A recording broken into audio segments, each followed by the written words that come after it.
Hi guys, welcome back to George Reads once again. Today is a great day because we are reading chapter 1 of our new book, I'm Telling You They're Aliens by Jeremy Strong. I posted an introduction video to this book yesterday, and if you haven't seen the introduction video, then don't worry, I'm going to explain everything for you. So basically what happens in this book is that this guy called Rob is trying to save the world from a group of aliens who has just moved into his neighborhood, but can he do it? You'll find out in this new series, and it starts today with chapter 1 of I'm Telling You They're Aliens by Jeremy Strong, and let's get into it. Chapter 1. What's in a name? Okay, I admit it. I worry. I worry a lot. I like worrying. If I'm not worried about anything, then that worries me. Take corners. I mean, they're nasty things. You never know what's lurking around a corner. There could be an escaped rhinoceros, a mad axe murderer, maybe even the gateway into a parallel universe, one way only. When I was 6, I made myself a really neat gadget. I got a bamboo stick and taped a mirror to the end of it at an angle. When I walked to school, I would hold it out in front of me and take a good peek round any corners, making sure it was safe round there. Stopping at every corner did slow things down a bit though. It took hours to reach school and it drove my mum mad. It didn't take long for everyone at school to discover how worried I was either. On my very first day, when the bell started clanging for morning play, I was out of my seat in a flash and racing to the door. Fire! Fire! We're all going to die! Before Miss Drew could stop us, the whole class was panicking, leaping out of seats, sending chairs flying, scrambling over tables to escape, and shouting and screaming and yelling for Mummy. I mean, just imagine it for yourself. A class full of 4 and 5-year-olds trying to save themselves from non-existent inferno. Miss Drew was mown down by a pack of terrified infants, and it was only the appearance of the head teacher, backed up by the caretaker, the secretary, 3 dinner ladies, that stopped the tidal wave of teeny toddlers engulfing the entire school. Somehow they managed to round us up and calm us down, although the head teacher did have to climb up a ladder to pluck me from the tree I zoomed up for safety. The extraordinary thing was that nobody was cross with me. They seemed to think it was an easy mistake to make. The trouble was, and still is, that I do worry. I just have this feeling that won't go away, a feeling that some kind of disaster is out there waiting to happen to me. I'm 11 now and I still worry, and I still use my mirror stick when I think nobody's looking. At school they think I'm weird. They're not nasty or anything, although they do laugh at me and they don't usually want to play with me. I could count the number of friends I have on one hand with no fingers held up. In other words, 0. You see, it's not just the worrying. It's other things, like my name. Robert Smith. Well, that's me. I know what you're thinking. What's wrong with Robert Smith? Okay, then try this out for a size. Robert Wolfgang Amadeus Smith. That's right, Wolfgang Amadeus.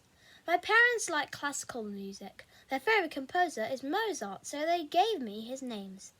Nice one, Mum. Nice one, Dad. I really love you too. I'll tell you one thing. When I grow up, if I survive that long, I will not give my children daft names like Wolfgang Amadeus. And there's something else too. I'm the only boy in my class learning the violin. Well, it was Mum and Dad's idea. I think they are secretly hoping that I will turn into a real Wolfgang Amadeus. Although I don't really fancy turning into somebody who's been dead for more than 200 years. For a start, Mozart wore a wig and knickerbockers and stockings. Can you imagine me turning up at school like that? I don't think so. To tell you the truth, I do like playing the violin. It's just most of the boys in my class seem to find it amusing. They think I'm different, but we're all different really, aren't we? I mean, we all have fun little things that we do or think or like. Things we never dare tell anyone in case they laugh at us or think we're stupid. So we keep very quiet and hope they never find out. I used to know a boy who never put just 1 piece of rubbish into a rubbish bin. He always put in 2 pieces so that the 2 pieces could talk to each other and wouldn't get lonely. My problem is that a violin case is a bit obvious. It attracts attention and you can't pretend it's anything else. If people come up to you and say, "Hey, is that a violin you're carrying?" you can hardly say, "No, it's a collapsible mountain bike." As you can tell, I do have a few problems, and the problems are mostly with me, myself. There's not much I can do about that.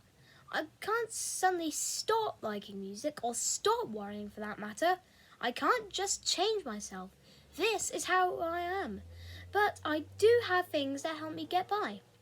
One of the best is a brilliant CD-ROM that I use all the time on my computer. It's called Your Horoscope for the next 50 years. It tells me what to expect every day, which can be very worrying. You spend the rest of your day waiting for dreadful things to happen. Last Tuesday was pretty embarrassing.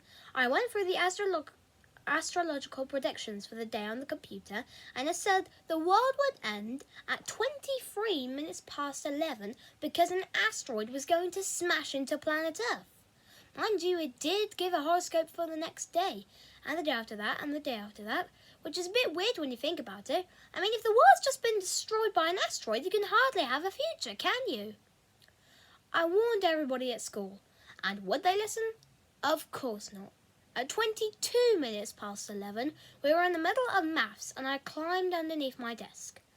Everyone ignored me. They always do, even Mrs. Ashworth, who teaches me now. She just rolled her eyes and let me get on with it. They're used to it, you see. 23 minutes past 11 arrived, but the asteroid didn't. I gave it another 5 minutes, just in case the horoscope was late. Just in case the classroom clock was fast, and then crawled out, sat on my seat, and got on with my work. Nobody said a word. Want to know what they call me at school? Chicken licking. I'm sure you're familiar with the story of chicken licking. Chicken licking is, guess what, a chicken. One day he is asleep beneath an oak tree and an acorn falls on his head.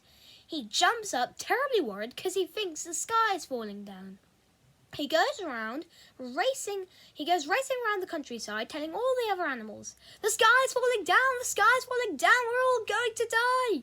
Soon, everyone is rushed about, convinced that they're going to perish because the sky is collapsing. Does it remind you of anything like my first day at school when the bell rang off? I remember the afternoon Miss Drew read the story of Chicken Licking to the class, and everyone, and I mean everyone, turned and stared at me. It was an instant recognition. They've called me Chicken Licking ever since. They all think I'm a complete waste of space. And then the aliens came. And that's the end of chapter 1. A short little sweet video there. The book isn't as long as Boom. It's only about like 12 chapters. So it's a very short series, but I hope you guys enjoy it nonetheless. And without further ado, see you next time for chapter 2, and goodbye.